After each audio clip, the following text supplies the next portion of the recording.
Alright, we are going to start by buttering the bread pan. Just mush it all around in there until the whole surface of the bread pan is covered. Okay, so the next thing is to pour about a cup of milk.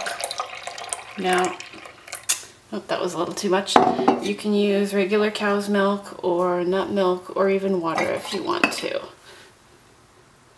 Let's see, that's about a cup. And then you're going to microwave that until it's just about 100 degrees. And then we'll put the yeast in it in a minute. I'm going to add 3 tablespoons of sugar to the milk. 1, 2, 3. And we're going to give that a quick stir so that the two get mixed together. Doesn't need a lot, it just needs to be sort of incorporated. And you just pour the yeast right in. And I just set that aside for a few minutes and let the yeast get going. So the recipe that I adapted this from included eggs, and I'm allergic to eggs. So one of the things that I am using instead here is flax seeds. So this is 3 tablespoons of ground flax. Just wanted to see if I can give you a better shot of what the ground flax looks like. Alright, so the ratio for flax, if you want to replace egg with it, is 1 tablespoon of flax and 3 tablespoons of water. So we're going to need 9 tablespoons of water. 1, 2, 3, 4, 5, 6, 7, 8, 9. And we'll just give that a quick stir. And let that set for a few minutes. A lot of the baking I do is by weight, and this recipe calls for 15¼ ounces of gluten-free flour. And I'm using a mix of, let's see if we can show this, King Arthur gluten-free, and we've got Bob's Red Mill gluten-free all-purpose mix. And I use about half and half, so got about 8 ounces. It's not coming out of the bag. About 8 ounces of the King Arthur.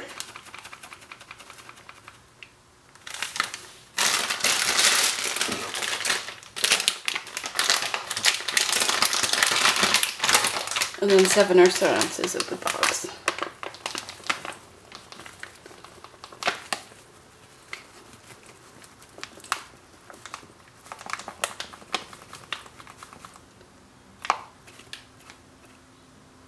Alright, so that's what you want to see on the scales, 15¼ I just wanted to show you that while we've been working on the other stuff, look at how much the yeast has gotten foamy, and it's getting ready to go in the bread. Alright, so now we're going to start mixing all of the ingredients together. Here we've got the flour in a bowl, and we are going to add about a teaspoon or a little more of salt. It's not exact. You can see I'm just spilling some in there, and I don't care. We'll add that right in. I'm also using some xanthan gum, which is an ingredient that helps things bind together. Some people have digestive problems with it. It is kind of a mild laxative. I hate to say that, but it's true.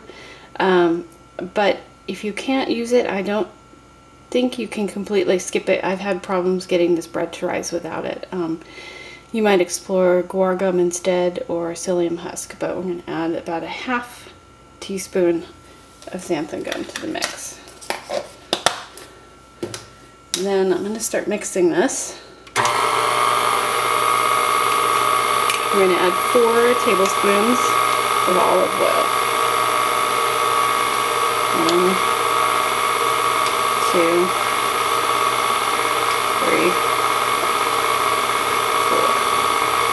and let that mix for a minute.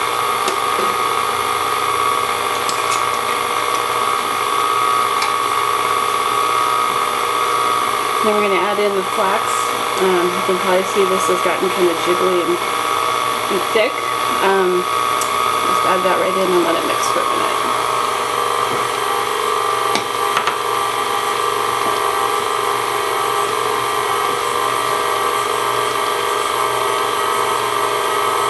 And then I'm going to add my super foamy yeast and let that mix together for a minute.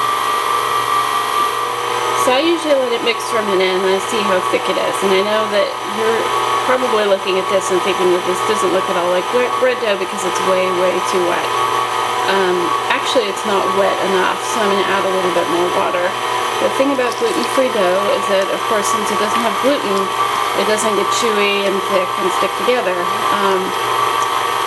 And I've found that the wetter you make the dough, the better it rises. So you kind of want it to look like really thick cake batter. I think the original recipe said that it should look something like buttercream, if you're familiar with what that looks like. So just going to keep adding a little bit more water here. And one way to check it is to turn it off and see how it sags. That's pretty good. You can see how it sags back. It's pretty liquid. So that's almost right. And then we will just pour it into the pan. And you can see again how liquid it is compared to what you might be used to from a gluten bread. So one of the things that I like to do with this bread is let it rise for a long time in the refrigerator instead of for a short period of time on the counter.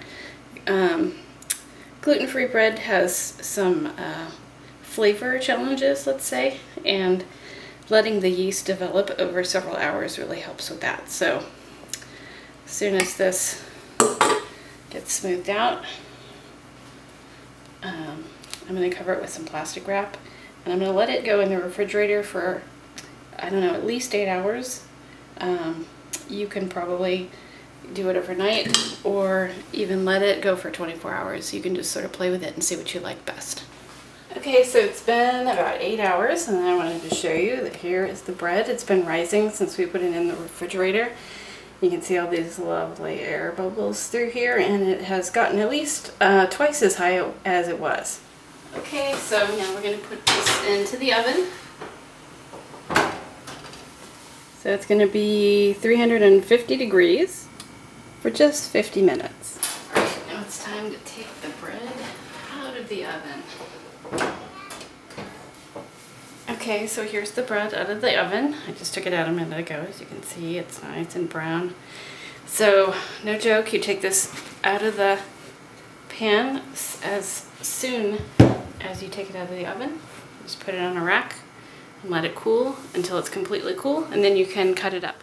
Alright, so we're going to get ready to just cut a slice of the bread so you can see what it looks like on the inside.